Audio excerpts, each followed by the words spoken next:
right, well, turning now to the 2016 presidential election, Republican candidate Donald Trump has ignited what has become the hot-button issue in the campaign, immigration. Whether you love him or you hate him, Trump's controversial plan to combat illegal immigration has everyone talking. And while his comments have infuriated many people, especially Latinos, others are jumping on the Trump bandwagon. And quite honestly, we almost did not start our show last week because the two of you were fighting probably the worst you were getting angry, nasty at each other right as the show was beginning. Oh, never. Oh, no, not you two? Please. But I think what was really interesting about it is we come back to this is immigration. Why is this issue become so forefront for everyone? What nerve is it touching? And I'm going to start with you, Nolan, on this. Well, people have a basic desire to see the laws of the land enforced. And in pandering to the Hispanic vote, we've had politicians go so far to the opposite of that. We are not going to force our immigration laws. It's somehow racist to monitor our border and enforce our borders. No other country simply opens its borders and say, come on in, and we're not going to bother when you get here. Take jobs, do this, do that, and don't bother with the legal niceties of this. There are a lot of people, a lot of immigrants who wait in line to get here. And I'm pro-immigration. I think we need more immigrants in this country at all ends of the economic ladder. I think they should come. It's not unreasonable to expect them to come here legally. There are processes that allow that. If those processes are working against us getting the workers we need, and I believe they are, then we should liberalize the processes, but you should follow the law as it exists. But I think what the danger is here is that some of the rhetoric or the conversation is tapping into a base feeling that some people have of keep them out. I mean, to the point where you have two guys in Boston who beat up a homeless Mexican man under Trump's, they were inspired by what Trump was saying. So I say, what's the danger here? What's this tapping into? Again, we love to have these conversations in this country without the historical context that wraps around them. Round them up and send them away is one of the more bigoted strains of American culturalism that you can find in lots of different places. And to pretend that this is somehow different because these people, quote unquote, broke the law, an arbitrary law that has changed a million times over a century. That every country in the world enforces. But hold on.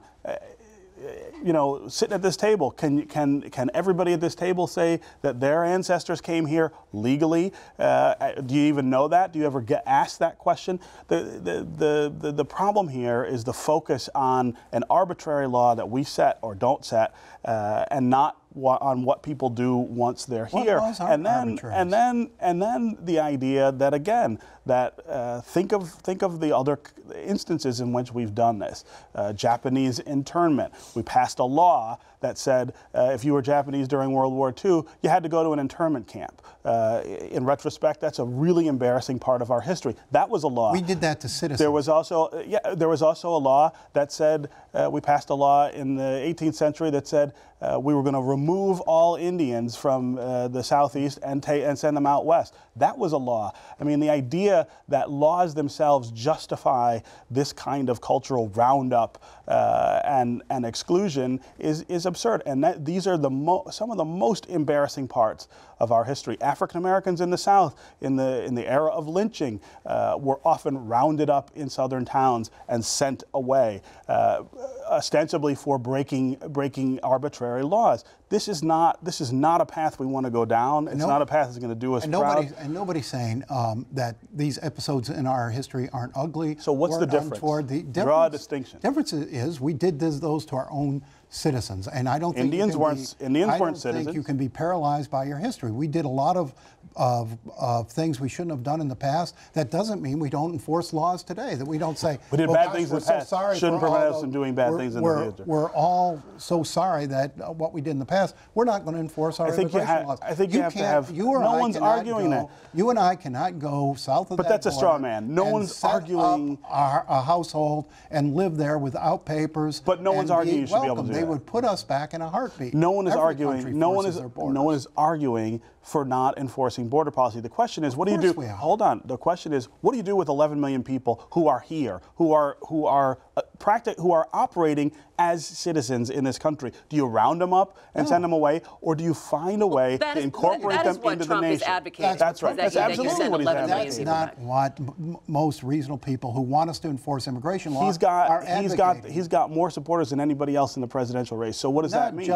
Not just on that issue. I think there's a frustration with the fact that we don't have a will to enforce our laws. If we want to create a path to citizenship, that's what we should be talking about. That is fine with me. That's what we should be talking about. That path now. So why aren't we talking about that? Why is it an extreme? I guess Americans look and see what happened in San Francisco, where a illegal immigrant was caught over and over and over, released over and over and over, and committed murder, and saying, well, why was he here? And that's a good question to ask, and that's what Trump is tapping into. I do agree there's a bit of nativism in here. There's also, the unions at play. I mean, we're not getting the HB2 visas expanded and passed because of union opposition. There's a lot of people here working against sound immigration policy. I believe we should have a generous immigration policy. I believe in the meantime, it would be easier to get that if we enforced our laws. You also have several of the GOP candidates who are also in favor of abolishing birthright citizenship, which is also a larger conversation. I'm wondering where... That's a whole nother matter. Which also has its roots in very pernicious racist history in this country. Dred Scott was the Supreme Court case that initiated this whole debate over birthright citizenship. Who is a citizen? Who is not? We have had this debate for a really, really long time, and it has never led us anywhere good in this country. This is not the way you deal with cultural policy. 30 seconds left. I hate to do this, you guys. 30 seconds left. A number of Republican candidates saying, look, this is the Constitution. You can't mess with the Constitution. You're going down the wrong road. But there is a sense here of, wait a minute, you've got people coming here illegally, having a baby, and suddenly they get full benefits of citizenship, both the baby and their parents. There's a sense of being It's been that way. It's been that way for 200 years. Now all of a sudden it's a problem. There's a sense of being, because now it's happening en masse. Well, now it's happening with regard to brown people. Of being is what it gamed is. Here that people object to. Well, I think people are talking about the birth tourism. They've had some cases, but they're talking about that. That's about 36,000 people. They think annually that happens to. I know this conversation. Not a small number. It's not a small number, but this is a conversation that we could continue. I'm sorry, we were going to talk about Dan Gilbert tonight, but we are going to have to table that for another day because they're still talking right now.